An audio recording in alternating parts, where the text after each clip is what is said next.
Hello student, KJ knowledge hub के YouTube channel में आपका स्वागत है। तो आइए आज हम लोग सामान्य ज्ञान के भाग 41 में 25 नए प्रश्नों के ऊपर बारी बारी से चर्चा करते हैं और उसका बारी बारी से विश्लेषण करते हैं। हमने ये सारे के सारे वीडियो विभिन्न प्रतियोगी परीक्षाओं में पूछे जाने वाले प्रश्नों को ध्यान में रखकर तैयार किया है।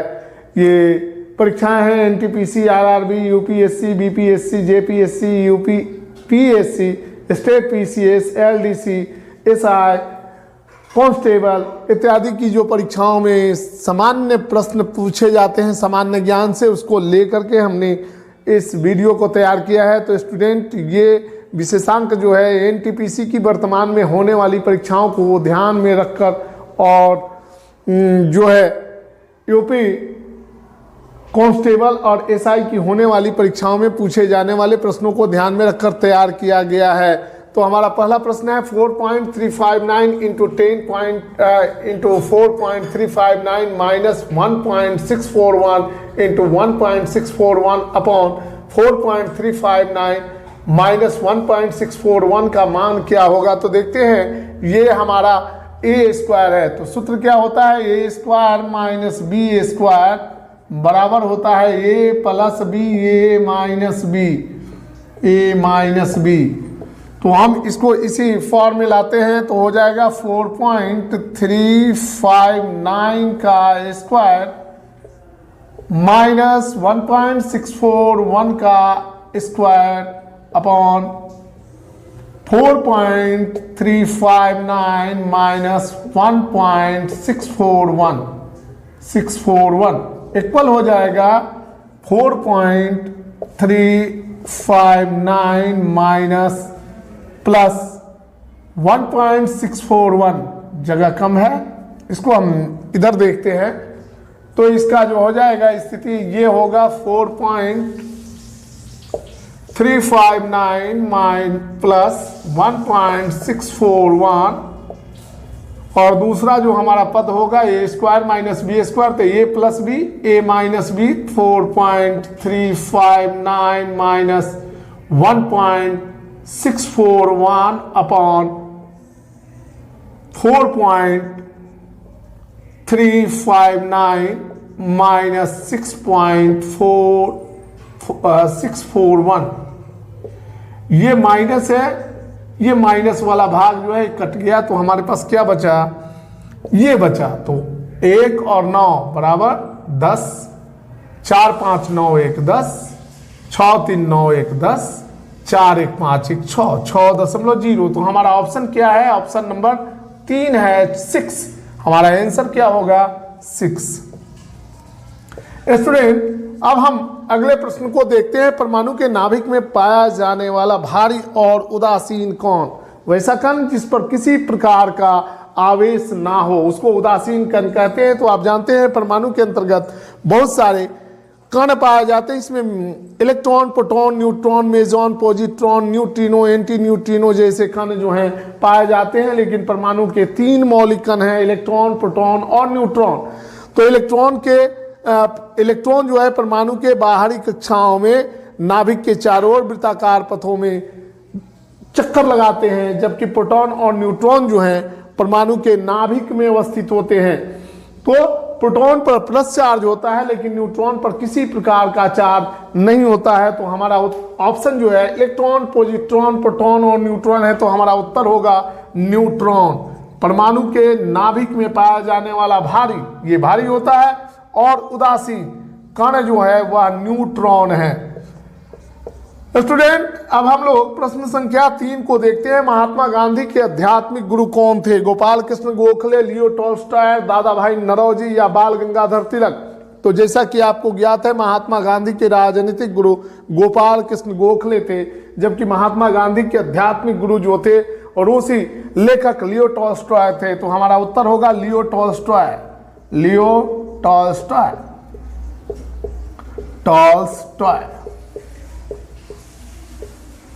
प्रश्न संख्या 4, मानव नेत्र के रेटिना पर बना प्रतिबिंब होता है वास्तविक एवं उल्टा, काल्पनिक एवं उल्टा, वास्तविक एवं सीधा, काल्पनिक एवं सीधा। तो मानव के नेत्र पर जो प्रतिबिंब बनता है वह वास्तविक होता है।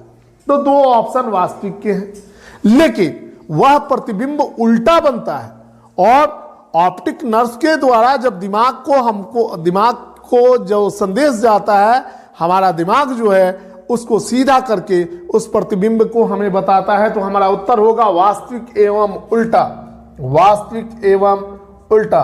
तो स्टूडेंट, अब हम लोग प्रश्न संख्या 5 को देखेंगे। हमारा प्रश्न संख्या 5 है उल्टा, ये हमारा उत्तर होगा। प्रश्न संख्या 4 का उत्तर। हम लोग प्रश्न संख्या 5 को देखते हैं स्टूडेंट। हाँ तो स्टूडेंट, हम लोग देखते हैं प्रश्न संख्या 5 है √324 प्लस √1728। ये देखिए यहाँ 3 है, मतलब ये घनमूल इसका ज्ञात करना है और इसका वर्गमूल। तो इसका मान क्या होगा? 45, 38, 35 या 30। तो देखते हैं 324 का वर्गमूल कितना होता है। 324 का वर्गमूल पहले निकालते हैं, तो ये होता है 18 और √1728 है, इसका घनमूल होता है 12। तो क्या हो जाएगा? 18 + 12, 18 + 12 बराबर क्या होता है? 30। तो हमारा उत्तर क्या होगा? 30। हम लोग प्रश्न संख्या 6 को देखते हैं। ग्लोब पर भारत की स्थिति क्या है? 6 डिग्री 5 मिनट उत्तरी अक्षांश से 37 डिग्री 6 मिनट उत्तरी अक्षांश के बीच, या 8 डिग्री 4 मिनट उत्तरी अक्षांश से 37 डिग्री 6 मिनट उत्तरी अक्षांश के बीच, या 10 डिग्री 3 मिनट उत्तरी अक्षांश से 40 डिग्री 30 मिनट उत्तरी अक्षांश के बीच, या इनमें से कोई नहीं। तो आपको यह याद होना चाहिए कि भारत की जो ग्लोब पर स्थिति है वह 8 डिग्री 4 मिनट उत्तरी अक्षांश से 37 डिग्री 6 मिनट उत्तरी अक्षांश के बीच है, जबकि देशांतरीय विस्तार को अगर देखा जाए तो 68 डिग्री 7 मिनट से पूर्वी देशांतर से ये देशांतरीय विस्तार है, से 97 डिग्री 25 मिनट पूर्वी देशांतर के बीच भारत अवस्थित है। देशांतर। स्टूडेंट, अब हम लोग प्रश्न संख्या 7 को देखते हैं। 1 किलोबाइट्स में किसके बराबर होता है? 1 किलोबाइट्स किसके बराबर होता है?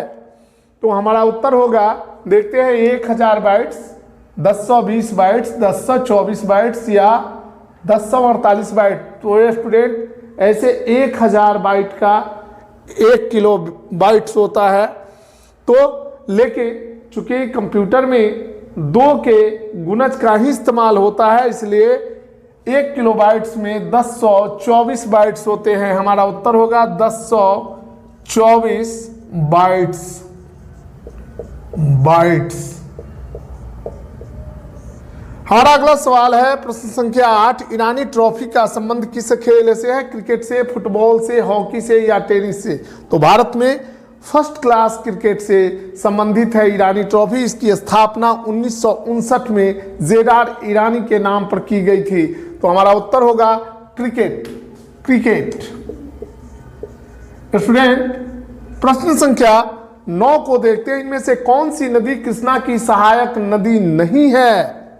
कृष्णा की नदी की लंबाई जो है दक्षिण भारत की एक लंबी नदी है, जिसकी लंबाई लगभग 1400 किलोमीटर है। इसके प्रमुख सहायक नदियों के नाम दिए गए हैं तुंगभद्रा, अमरावती, घाटप्रभा, मालप्रभा। इनमें से अमरावती नदी जो है कृष्णा की सहायक नदी नहीं है। अमरावती कृष्णा की सहायक नदियां हैं तुंगभद्रा, घाटप्रभा, मालप्रभा, दूधगंगा, पंचगंगा, मूसी, अमरावती। सहायक नदियां हैं दूधगंगा, पंचगंगा,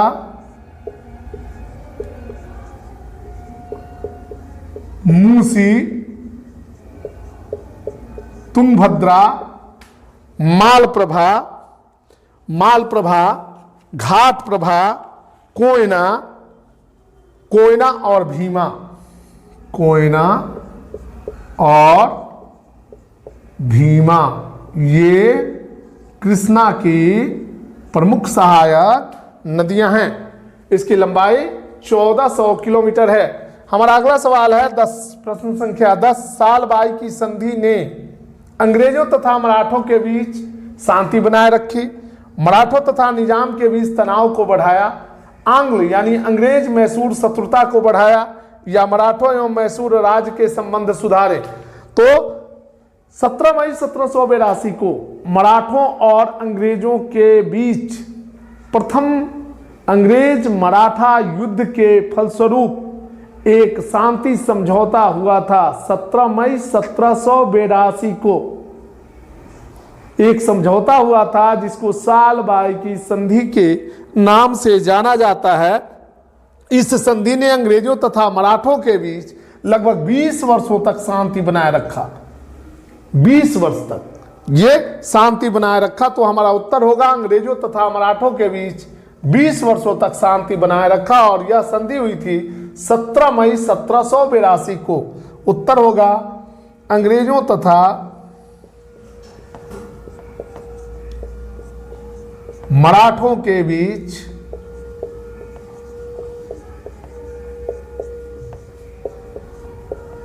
20 सालबाई की संधि 17 मई 1782 को हुई थी।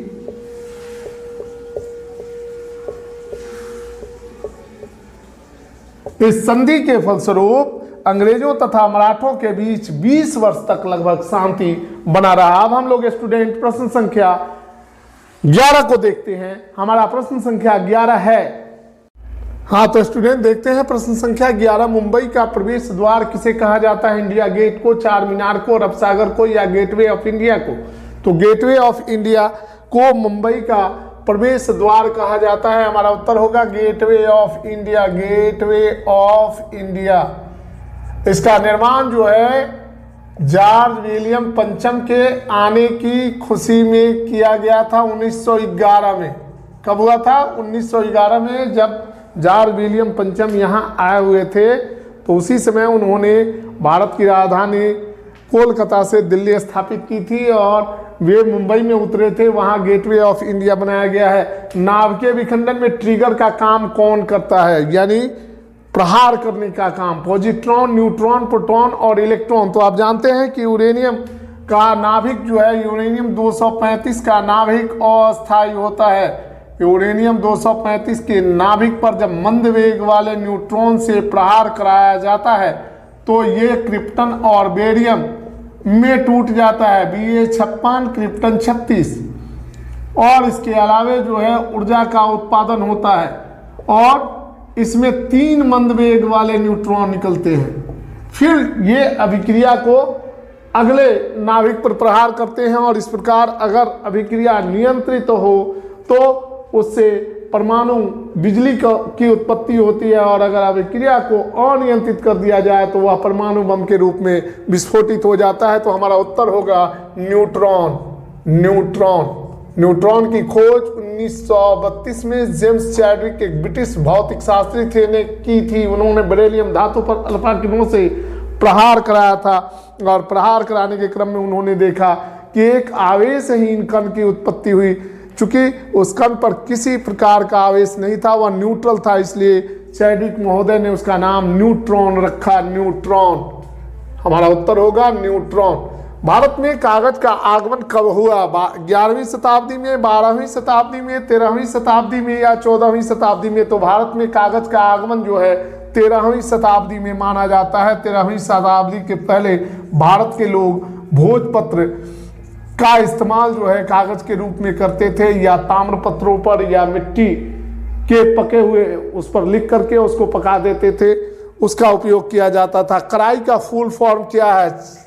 पहले इस संगठन की स्थापना जो है, इस संस्था की स्थापना 1979 में रिपन कपूर के द्वारा की गई थी। Children's relief and you, children's relief and you. बाद में इसका नाम जो है बदल दिया गया, अब इसका वर्तमान में नाम है चाइल्ड रिलीफ एंड यू। पहले इसका नाम था, अब है चाइल्ड राइट्स एंड यू। तो इसका फुल फॉर्म होगा चाइल्ड राइट्स एंड यू। और पहले जब स्थापित हुआ था उस समय इसका नाम था चाइल्ड रिलीफ एंड यू। इसकी स्थापना हुई थी 1979 में, 1979 में। और संस्थापक जो थे इनका नाम है रिपन कपूर, रिपन कपूर। पहले ये नाम था चाइल्ड रिलीफ एंड यू, वर्तमान में इसका नाम है चाइल्ड राइट्स एंड यू। हमारा 15 नंबर सवाल है, इनमें से किसका संबंध नर्मदा बचाओ आंदोलन से है? कैलाश सत्यार्थी, मेधा पाटेकर, सुंदरलाल बहुगुणा या विनोबा भावे? तो विनोबा भावे का संबंध जो है ये भूदान आंदोलन से है। सुंदरलाल बहुगुणा का संबंध जो है चिपको आंदोलन से है। कैलाश सत्यार्थी जो है बच्चों के लिए ये कार्य करते हैं जिसके लिए इन्हें नोबेल पुरस्कार मिला है। और मेधा पाटेकर का संबंध जो है वह नर्मदा बचाओ आंदोलन से है। तो हमारा उत्तर होगा मेधा पाटेकर, मेधा पाटेकर, पाटेकर। हमारा अगला सवाल है, 1981 में किस पुस्तक के लिए सलमान रशदी को बुकर पुरस्कार मिला था? Midnight children's, a suitable boy, half A life, the God of small things. The God of small things जो है ये अरुंधति राय की रचना है। हाफ ए लाइफ V.S. नायपाल जिन्हें नोबेल पुरस्कार मिला है साहित्य का, उनकी रचना है। A suitable boy Vikram Seth की रचना है। जबकि मिडनाइट चिल्ड्रेन जो है सलमान रशदी की एक विख्यात पुस्तक है जिसके लिए 1981 में सलमान रशदी को बुकर प्राइज मिला था। तो हमारा उत्तर होगा midnight children, midnight children. Student अब हम लोग प्रश्न संख्या 17 को देखते हैं। विलियम फोर्ट कहाँ है? सूरत में, मुंबई में, चेन्नई में, कोलकाता में। तो विलियम फोर्ट की स्थापना रॉबर्ट क्लाइव के द्वारा किया गया था, रॉबर्ट क्लाइव। और ये साल जो था पलासी के युद्ध के बाद उन्होंने इसकी स्थापना की थी। 1757 से 1781 के बीच विलियम फोर्ट की स्थापना की गई। और यह शहर था कोलकाता, कोलकाता में। उस समय कलकत्ता कहा जाता था। 3 गांव को अंग्रेजों ने लीज पर लिया था, गोविंदपुर, कोलिकाता, एक और गांव था। 3 गांवों को मिलाकर के कोलकाता नगर की स्थापना अंग्रेजों के द्वारा। इसकी शुरुआत जो है 1757 से पलासी के युद्ध के बाद, जब जिस युद्ध में सिराजुद्दौला हार गया था वहां से शुरू होती है। और 1781 तक विलियम फोर्ट का स्थापना हो चुका था। इसके बाद अंग्रेजों ने भारत के विभिन्न प्रदेशों पर अपना कब्जा जमाना शुरू कर दिया। तब स्टूडेंट हम लोग प्रश्न संख्या 18 को देखते हैं। प्रश्न संख्या 18, इनमें कौन विद्युत रोधी नहीं है? लाख यानी ला, कांच, रबर, चारकोल। तो ला, कांच और रबर ये तीनों विद्युत रोधी हैं, इंसुलेटर हैं। इलेक्ट्रिक इनसे होकर प्रवाहित नहीं हो पाता है, लेकिन चारकोल से इलेक्ट्रिक का प्रवाह होता है। तो हमारा उत्तर होगा चारकोल, चारकोल। लकड़ी के कोयले को चारकोल कहा जाता है। योग दर्शन के प्रतिपादक कौन थे? प्रश्न संख्या 19, महर्षि कपिल, महर्षि गौतम, महर्षि पतंजलि या शंकराचार्य?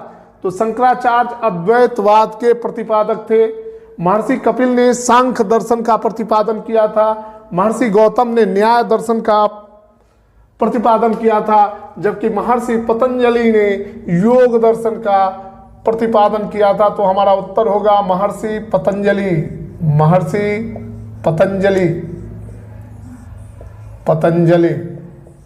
प्रश्न संख्या 20, राजीव गांधी की हत्या कब हुई? 1991 में, 1990 में, 1989 में या 1988 में? तो 21 मई 1991 को तमिलनाडु की राजधानी चेन्नई के निकट क्षेत्र श्री पेरम्बदूर में राजीव गांधी के चुनावी सभा के दौरान आतंकवादियों ने बम से हमला करके मानव बम के द्वारा उनकी हत्या कर दी थी 21 मई 1991 को। हमारा उत्तर होगा 1991। कब? 21 मई। कहाँ? तमिलनाडु के श्री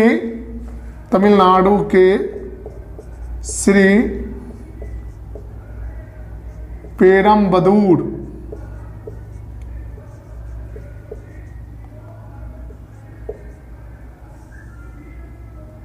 में राजीव गांधी की हत्या चुनावी सभा के दौरान हुई थी।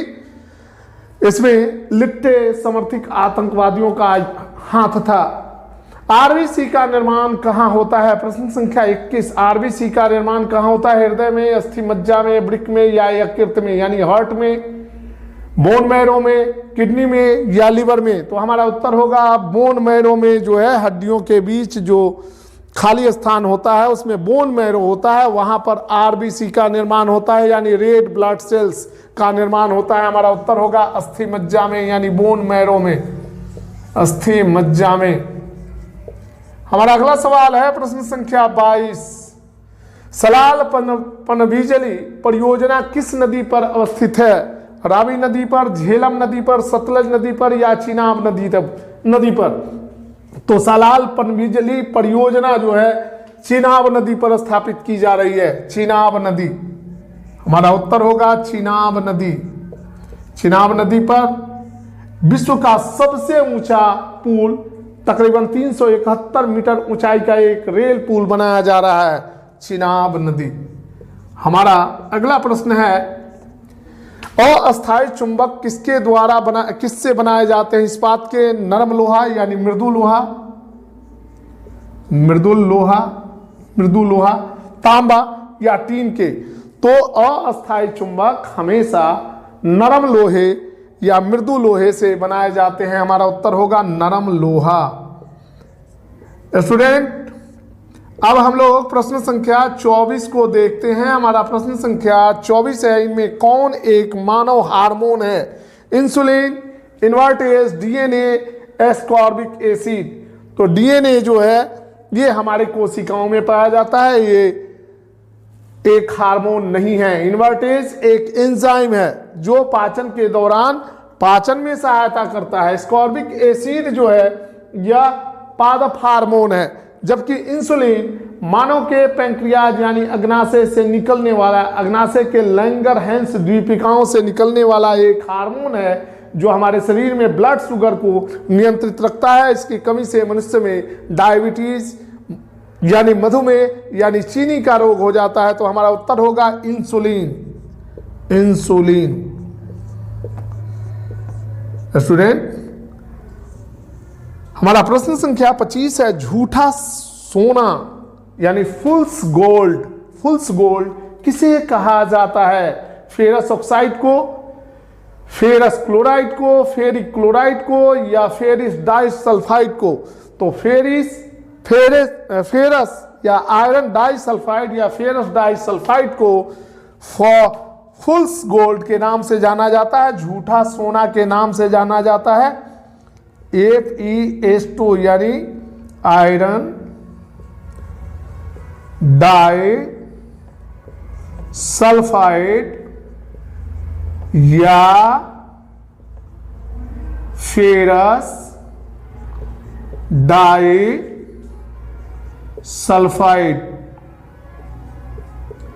फेरस इसका लैटिन नाम है, आयरन इसका अंग्रेजी नाम है। तो स्टूडेंट, आज हमने आपके समक्ष 25 प्रश्नों को प्रस्तुत किया और बारी बारी से इन प्रश्नों का विश्लेषण किया। अगर आपको वीडियो अच्छा लगे तो इसे आप लाइक करें, शेयर करें, सब्सक्राइब करें। हमारे अगले वीडियो का इंतजार करें। तब तक के लिए हम आपसे विदा लेते हैं। धन्यवाद।